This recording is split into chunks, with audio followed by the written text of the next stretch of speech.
I'm looking forward to this next 50 or so minutes. Joining me in studio, two-time Olympian, London 2012 Olympics, Rio 2016 Olympics, and the kayak, and probably just as well known for his craziness when he takes on these amazing rapids and waterfalls around the world. Mike Dawson joins us.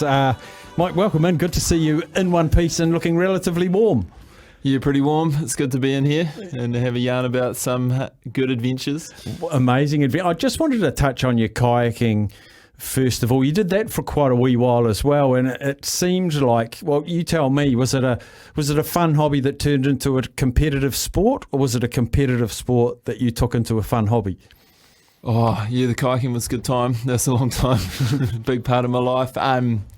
Started just as a bit of fun out the back of Tauranga up in the Kaimais with my brother and a few mates from school, and then slowly we learnt that it was actually an Olympic sport as we got older, and then started training and travelling and making teams and whatnot, and then suddenly it became the full-time gig for a good part of a decade.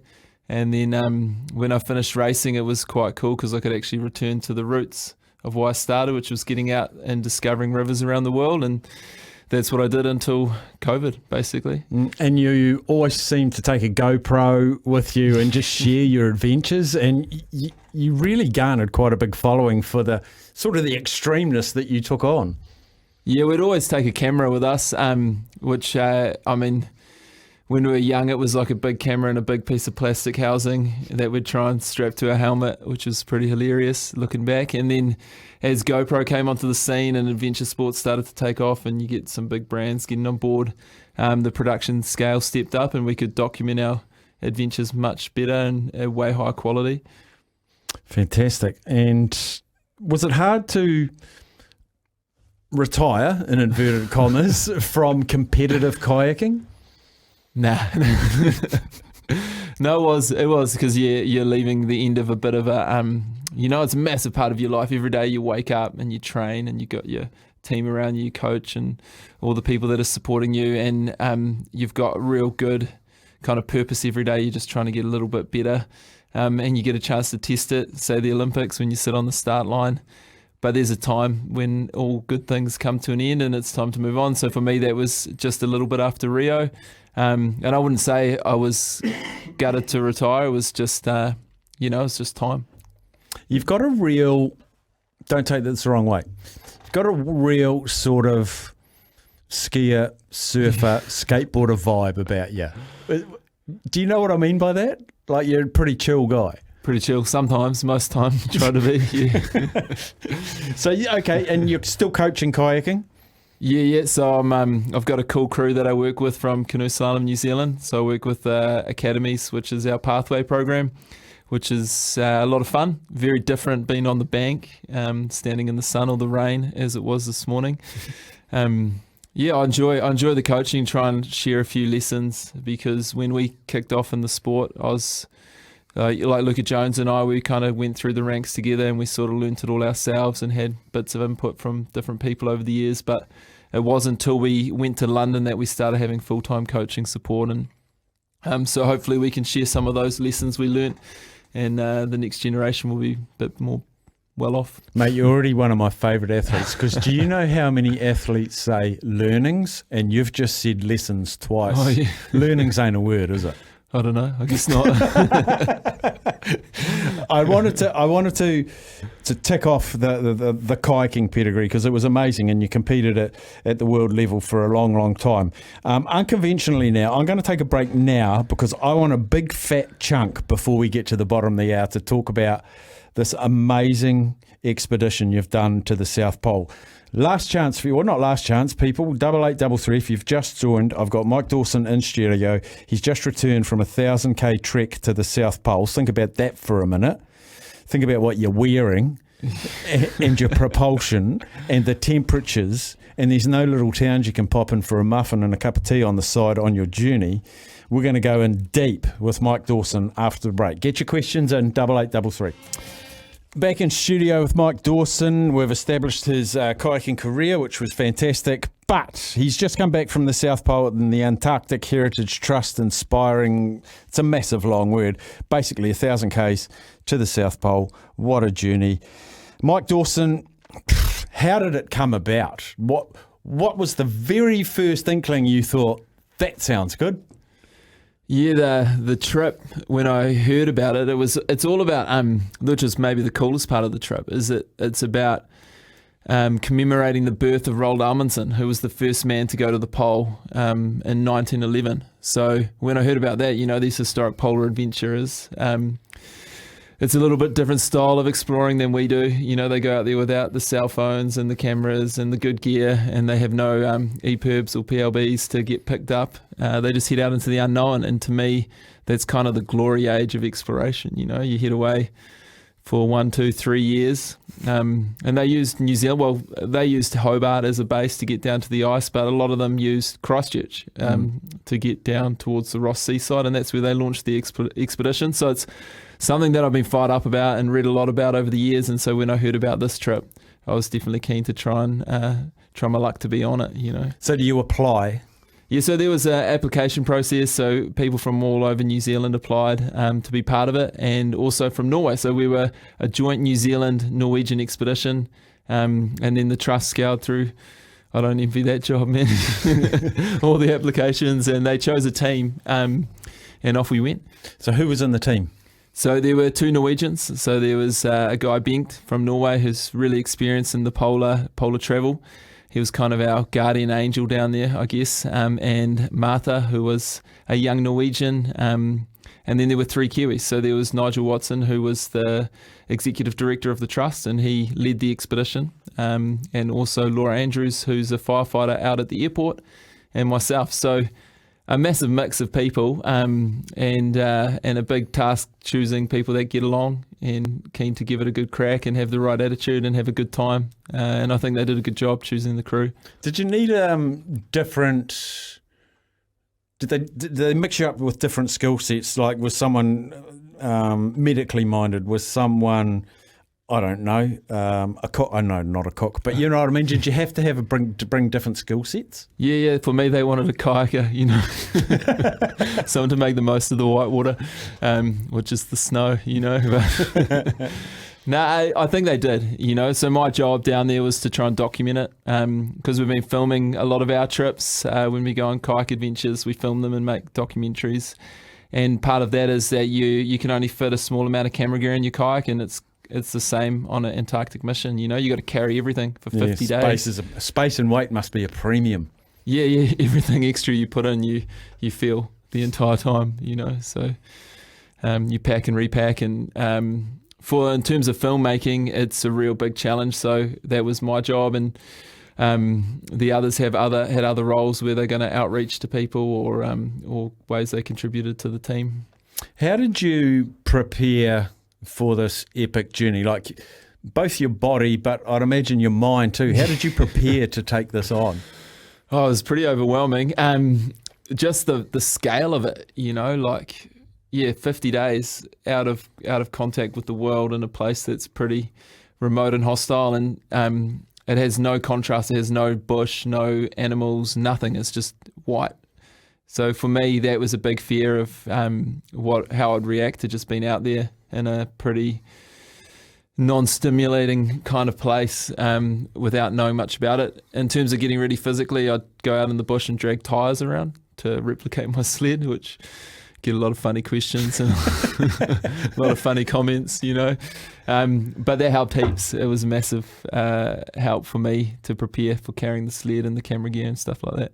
I saw one of your videos on Instagram, and you did a 360 panorama of as you were all coming along with your sleds and stuff. And 360 degrees, the whole way round was just ice meets sky on the horizon. And you just mentioned there's no trees, there's no grass, there's no buildings, there's no towns, there's no people, there's no animals. It was just white meets blue as far as the eye could see. How weird was that? Yeah, it's unbelievable. It's actually surprisingly beautiful. When you think about it, when you're not there, you think it would be really boring and you'd just go crazy walking towards nothing for every day. But when you're there, you get so in tune with the environment. You can see like little changes in the ridges of the snow. You see changes in the weather happening, and the wind, the sun moving. It's actually, because there's nothing there, you just kind of like get really in tune with it and see a lot of detail, I guess. Was it long days or long nights, the South Pole? Was it like 3 hours daylight, 21 dark, or was it the other way around? No, it was 24 sunlight. 24 sunlight? Yeah. Non-stop sunlight? Non-stop. and it's not like it goes down for a dusk and a dawn. It's 24 hours of the sun at 2 p.m. circling above your head. It's unreal. That's weird, man. Yeah. It makes you go a bit crazy the first few days when you're trying to go to sleep and you walk outside and it's the middle of the afternoon somewhere.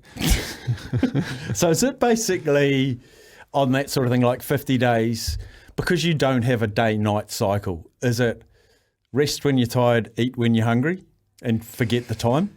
Yeah, you try to keep some sort of a routine, but it's easy. So we'd kind of operate on we'd get up at 6, and the biggest job of the day is boiling water. You got to melt snow to get water. Water gets food. Food gets energy, so you can keep going. So that's your biggest job, and that'd take 3 hours ish in the morning. Really? Yeah. To boil water? Yeah, we'd boil like about 11 litres in the morning, some for breakfast and a lot for the day, and then we'd be doing the same kind of process in the night. So that takes up a massive chunk of time, and you're kind of playing paper, scissors, rock for whose job that is. and then we'd ski all day. And because it's daylight, if there's a weather front coming or something, some wind coming, you can adjust your time. So you can sleep in a bit and go all night, or you can finish early and get up early the next day. So when you embarked, you talked about 50 days. Did you know it was going to be 50, or did they say, look, it might be 40, might be 60, might be longer, weather dependent? What was the... Did you stick to that goal and you always knew it'd be 50? Yeah. No, we were late. We were aiming for 42 to 45 days. So we were about a week, I guess, overdue. Well, not overdue. We knew that a long way before. It's just because no one goes out there. You don't know what the snow's like. And different snow, different wind makes for different speeds of skiing. So we couldn't really get off our long skins, they're called, which are they cover the whole bottom of the skis. They're quite slow, but they're quite good when it's a bit in certain conditions. So we couldn't get off those for ages, and then finally got in our short skins and started to do some bigger days. And then we were, at that stage, we're getting pretty tired, and so we needed some shorter days. And the way it played out, we ended up being 50 days out there. How different was the terrain from day to day or week to week? Like, it's just so weird for me to ask because I don't even know what I'm asking. Like slushy snow, hard pack ice. Did you ever see water? Did you ever see anything but ice or snow? No water, that's for sure. No rain. We saw, the snow changes all the time. And what I learned on this trip was that the Inuit in North Canada or in the Arctic, they have 300 words for snow. Wow. For different kinds of snow. Oh, different varieties. Different varieties of snow. And you feel it after a few days, you start to realise what the snow's like. So we started our trip, we were about 100 metres above sea level roughly on top of the ice right at the edge of the continent. And so it's a lot warmer, the snow's a lot, there's more moisture in the snow. And as you move your way inland, it gets drier and chalkier and the temperature drops significantly and starts to get pretty grippy. But you feel all the changes, and you're kind of praying for ice, because it go much faster in ice than on deep snow, Temperature variations. What's the warmest it got down there? Oh, man, I don't know. I get asked that question a few times. One day I think it was snowing and it was pretty deep cloud, foggy, and I think it must have been around 6 or 7 below zero. And then the coldest, when we got to the pole, someone mentioned it was minus 37. But I don't know if that was with the wind. But another day we had wind. It would have been well under minus 40, I reckon, with the wind. It was cold. Yeah. How does your body react to that chill? I just get real cold. But did you sweat? Did your tear ducts? Did you see those photos of people with icicles hanging off their beard and their snot turns to ice and all? Does that happen? Totally. Yeah. You try not to sweat because it just freezes, which is hard when you're towing a big, heavy sled behind you and you're going up a hill or something. So to give you an example, if you sweat in your gloves, so my gloves would have 3 layers of liners on the inside and then a Gore-Tex kind of outer layer. And sometimes when I'd shoot and then be chasing to catch up to the group, so I'd sweat a little bit. And then if we stopped to eat, you take your hands out of your gloves to undo a zip and they'd freeze. Instantly, they'd be like almost. solid and hard to get on, and then they're cold for the rest of the day. Oh, So any moisture just goes to ice straight away. that's amazing. We've had some questions through. Let's get to some questions. Question for Mr. Dawson. Mr. Dawson. There you go. From Mikey in Christchurch, South Pole. Is it true that you can wear a T-shirt in summer without wind and you can get a tan down there? Well, I didn't take a T-shirt, but if I did, I guess you could wear it. You wouldn't want to wear it in the wind. Inside your tent, it's usually pretty warm because the sun's so strong. So you can get up to 15 degrees, say, inside the tent if you're on the sunny side of the tent, which is something I learned. The big difference between which side of the tent you're on. But at the South Pole, you're 2,800 metres above sea level, and it's it's real cold. So it's a climb as well. Massive climb. It's not just a traverse; it's a climb. Yeah. So we climb about 2,800 metres in actual, but you're kind of undulating the whole time. But yeah, I suppose if it's not windy, you could wear a T-shirt. On that warmest day without wind, I was wearing just a couple of layers, but still had kind of a windbreaker just from the air temperature. Yeah. What's the air like? It must be so clean. Did you notice? Yeah, totally. It's amazing. Just it's so clean and crisp, and you notice there's no pollution at all. And the sky's so clear. You look for miles around when it's. I was going to say what were the stars like at night? Beautiful. They were all on the other side. Yeah. What happens? This is from someone. Jug Price, is that your name? Anyway, what happens to your compass reading when standing at the South Pole? Where does it point? Everywhere at the South Pole points north. Okay. Yeah. But there's the ceremonial pole, which is where the South Pole was back in the day, I believe. Incorrectly.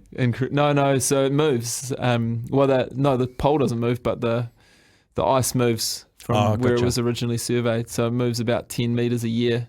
So everything at the South Pole just shifts slowly towards the ocean.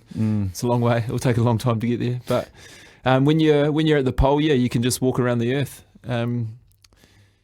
Your compass spins around and takes ages to get readings, and it's not until you walk quite a few metres away from it that it starts to find out where it is.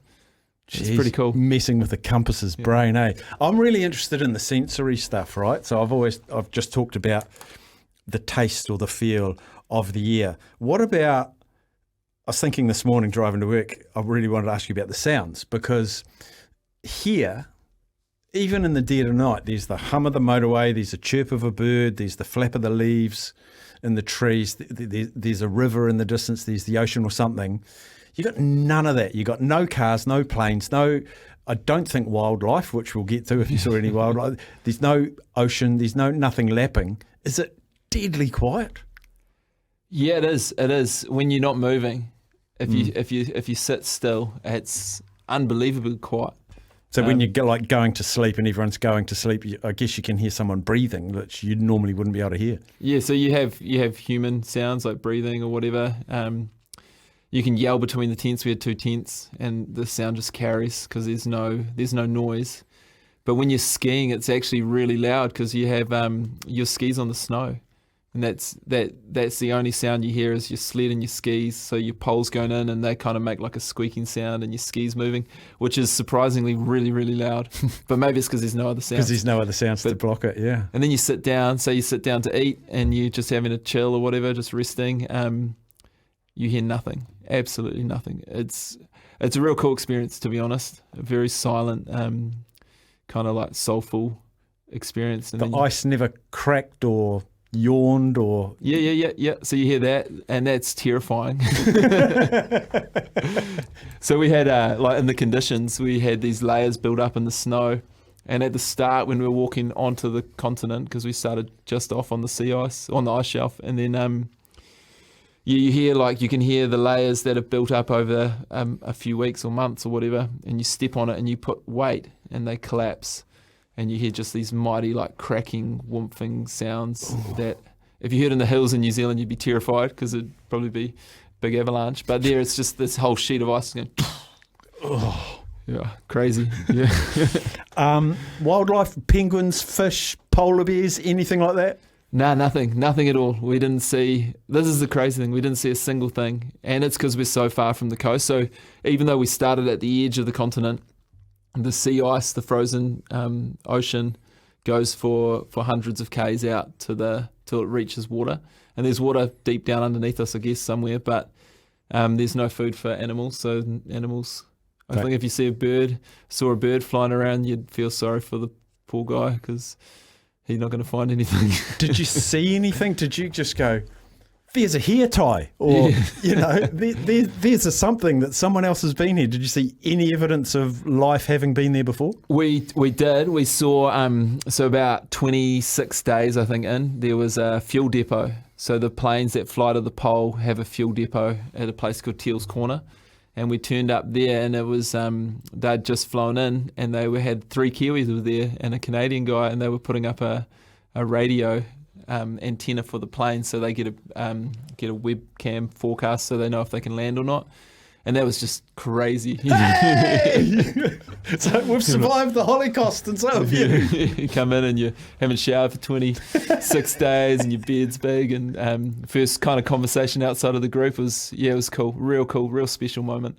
Oh, amazing. We've got a swag of questions to get to now. We'll take our very quick break for news, sport and weather. Any questions for Mike? Well, this is a fascinating chat. Everyone's loving the chat. So 8833, get your questions in and we'll get through as many as we can after the news. Righto, I'm trying to scroll through and find all of the questions. Cracking yarn with this fella. Good get, Staff, from Brian. So he's just enjoying the yarn. Good on you, Brian.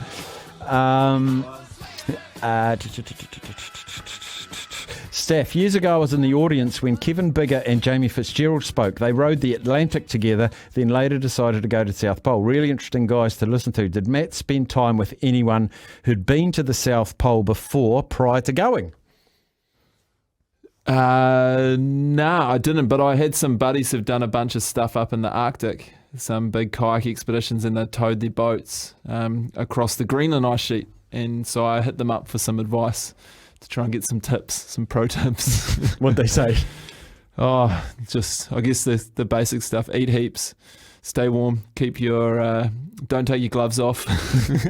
What did you, you had to pack everything and take it with you. 50 days worth of food for 5 people? Yeah, so, well, actually on that we got some food thrown out of a plane. Oh, nice. So that meant that we took about 18 days and then 20 days, and we had some food dropped at that depot as well. So that made life a little bit easier. Whereas the guys you're just talking about, they carried all their food and they laid depots themselves to the pole. Wow. And then they were picking up their food on the way back. Well, that was their plan, I think. I don't know how it went, but pretty epic mission. And I'm picking it's not mince and cheese pies and chocolate eclairs, is it? No, I can give you a rundown of the food. Go on. Yeah, it's. I would have eaten way more, but it was a lot. We'd have a big bag of oats with raisins and oil and butter and chocolate for breakfast. Then each day we'd eat a block of chocolate, like 250 grams. So I'd take each. Yeah. That was a highlight for sure. Usually they'd be gone by 10 or 11 in the morning. And then I'd have a bag of trail mix, nuts, dried fruit, biscuits, crackers, that kind of stuff, lollies. And I'd just nibble that every hour, try and eat quite a lot of that during the day. And then at lunchtime, usually eat like freeze-dried meal. I'd try and get 1,000, 1,200 calories in at lunch. And then, back onto the program of finishing your chocolate, your other food, and then dinner freeze-dried, and then I'd just basically inhale any food that was left from the day or any food that anyone else had left. So you had a box of food and that's today's one?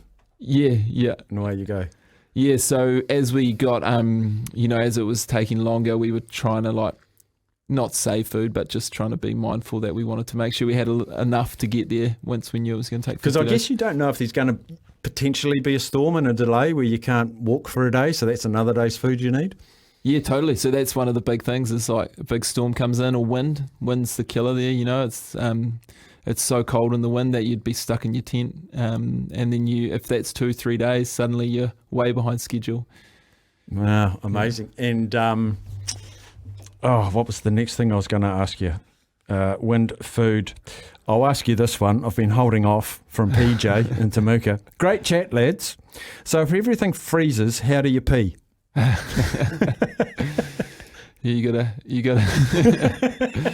Tailwind. When you're in the tent, you take a bottle so you don't have to go outside. So you have a pee bottle, and you just pee in your bottle inside your sleeping bag, which is it's high tech, and it sounds horrible, but in the moment it's awesome. And you just empty that when you head out in the morning.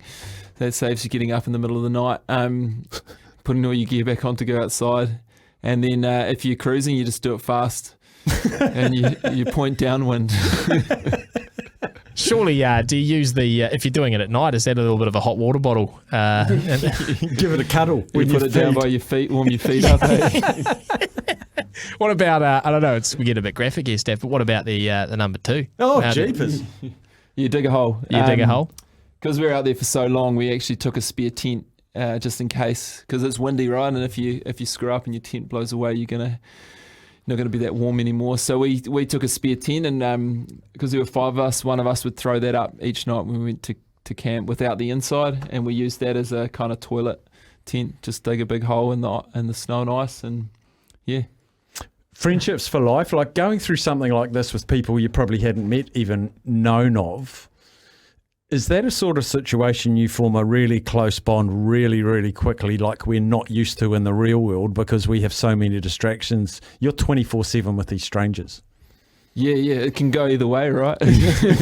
But for us, it went the good way.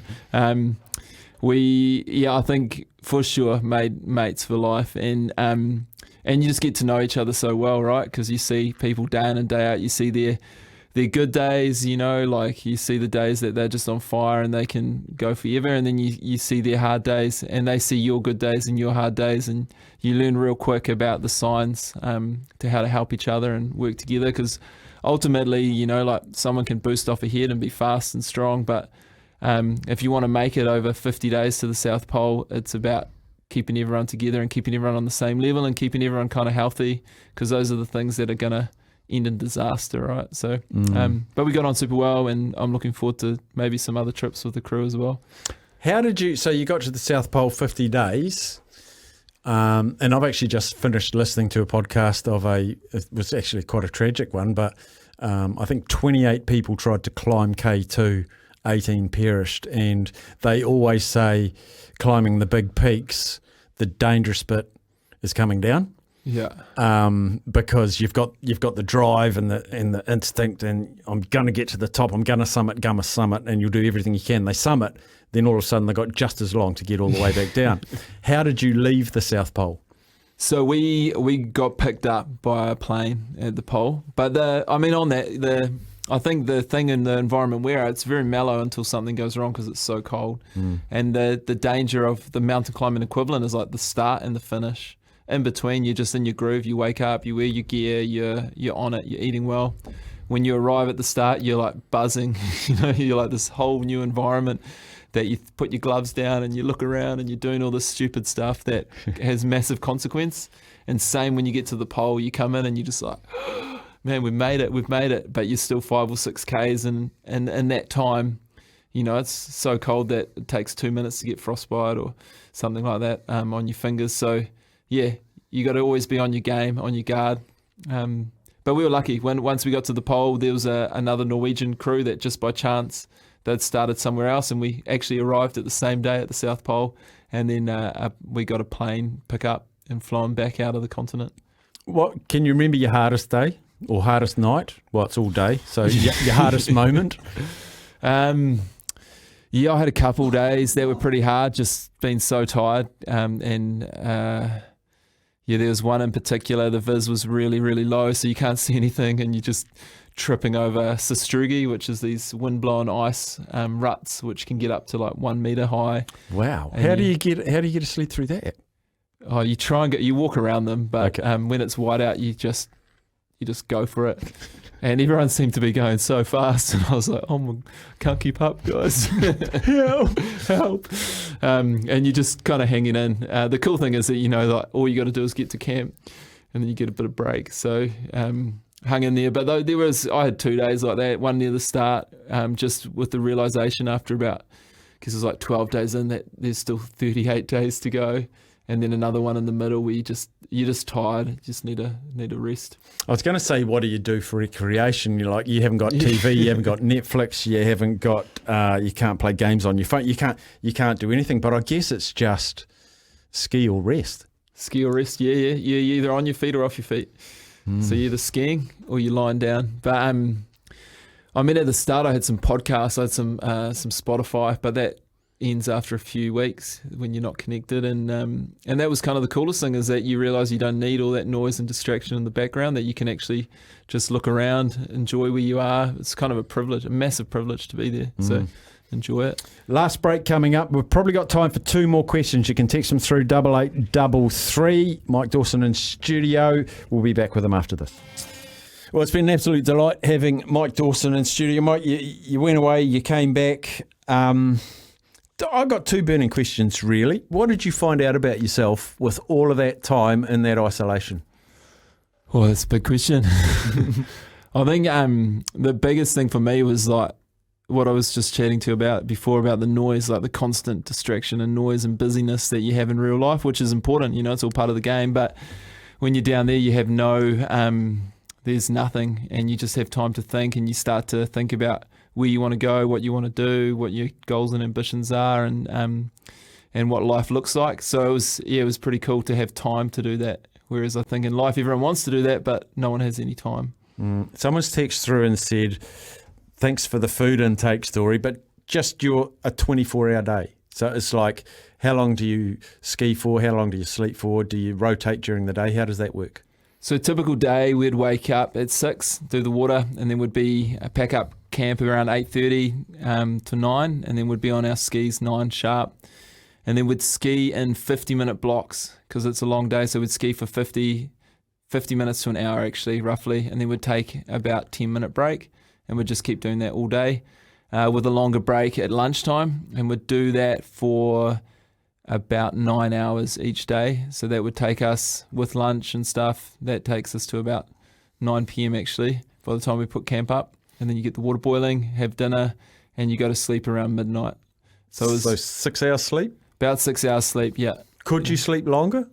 Oh yeah, I'm a good sleeper. So what I mean by that is, do alarms wake you up? Yeah, you get in a real good routine, because if you're not up at 6 getting the water on, then you're going to be late, and it kind of extrapolates. So if you come into campsite come into the patch of snow that you're planning to camp on,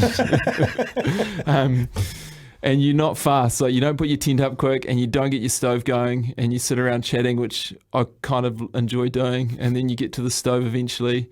Suddenly it's 2 a.m. that you're going to sleep, or 1 a.m. that you're going to sleep. So you learn to do your important things, prioritise the important stuff real quick, and then relax afterwards. So 50, 60 days out of civilization, you arrive back into civilization, back into normality, no space, no silence. Was that a shock? Yeah, it was, man. We walked back in, and where we jumped on a plane to get off the continent, there were a few people around there, and walked into like a big tent that where you could eat, like a kitchen tent dining room. And it was noisy and loud, and there were heaps of people, spinning big yarns. And it felt like, I just saying this before, but it felt like someone hit me in the face with a baseball bat, just overwhelmed by the noise. And I spoke to someone that I'd seen 2 months-ish before when we left, and I couldn't even have a conversation. It was too much noise and too much going on, and it was quite confronting for a second, but you quickly get used to it, So I guess you didn't miss the sounds of cars and sounds of buses and sirens and helicopters and planes. It was just, what a treat you've had, mate. What a wonderful experience. Oh, amazing. And you learn to appreciate the little things, like you can turn a tap on and get hot water, or you can you can dry yourself off or wash yourself somewhere, or you can jump in your car and go and pick up hot food somewhere else. Like, you learn to appreciate the conveniences of modern life pretty cool. We're pretty lucky. Yeah. Well, Mike Dawson, massive credit to you for having the guts to do it, but then just absolutely embracing it, and your preparedness to come in here for an hour and spend it with us and spin your yarns and tell us the stories. Like, people have loved it. They've been texting it all the time, just loving your yarns. So just well done, mate. Have you got another one planned? Have you got anything big else planned apart from coaching up-and-coming kayakers? You coach the up-and-coming kayakers for sure. That's where the priority is at the moment. But I'm sure something will come up. I know Antarctic Heritage Trust they're into this. They love putting on expeditions that inspire the next generation of explorers, and so I'm sure they'll be looking at the next thing or the next expedition. So just encourage any youngster in New Zealand that's got a passion for the outdoors to get out there and do it. And likewise, maybe the South Pole's not for you, but just get out and explore your backyard and just enjoy it. Perfect, Mike. Congratulations. Well done. Thanks for coming in. No worries, man. Thanks for having me.